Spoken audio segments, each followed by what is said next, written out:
ഈശോ മിശിഹായ്ക്ക് സ്തുതിയായിരിക്കട്ടെ. തന്റെ പുത്രനെ ദേവാലയത്തിൽ കാഴ്ചവെക്കാൻ കൊണ്ടുപോകുന്ന ഒരമ്മ. അന്നായി ശിമയോൻ ഒരു പ്രവചനം നടത്തി. നിന്റെ ഹൃദയത്തിലൂടെ ഒരു വാൾ തുളച്ചു കയറും. ആ അമ്മ കടന്നു പോകേണ്ടിയിരുന്ന രക്ഷാകരമായ വ്യാകുലങ്ങളുടെ ഒരു ഓർമ്മപ്പെടുത്തൽ. 7 വ്യാകുലങ്ങൾ പേറിയ ആ അമ്മ പരിശുദ്ധ കന്യാമറിയമാണ്. ഇന്ന് വ്യാകുല മാതാവിന്റെ തിരുനാൾ. നിന്റെ ഹൃദയത്തിലൂടെ ഒരു വാൾ കിടക്കുമെന്ന ശിമയോന്റെ പ്രവചനം. ഈജിപ്തിലേക്കുള്ള പലായനം. 12-ാം വയസ്സിൽ യേശുവിനെ കാണാതാവുന്നത്. കാൽവരിയിൽ യേശുവിനെ കണ്ടുമുട്ടുന്നത്. യേശുവിന്റെ കുരിശുമരണം.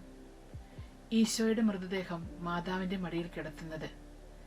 ഈശോയുടെ സംസ്കാരം. ഇതാണ് പരിശുദ്ധ കന്യാമറിയത്തിന്റെ 7 വ്യാകുലങ്ങൾ. ഈ വ്യാകുലങ്ങൾ രക്ഷാകരമാക്കിയപ്പോൾ പരിശുദ്ധ കന്യാമറിയം സഹരക്ഷകയായി.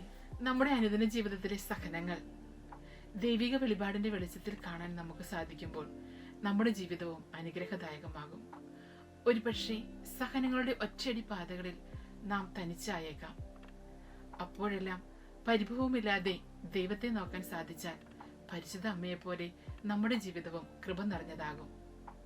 പരിശുദ്ധ കന്യാമറിയത്തിന്റെ മാധ്യസ്ഥം നമ്മളോട് എല്ലാവരോടൊപ്പം ഉണ്ടായിരിക്കട്ടെ. ദൈവം സമൃദ്ധമായി അനുഗ്രഹിക്കട്ടെ.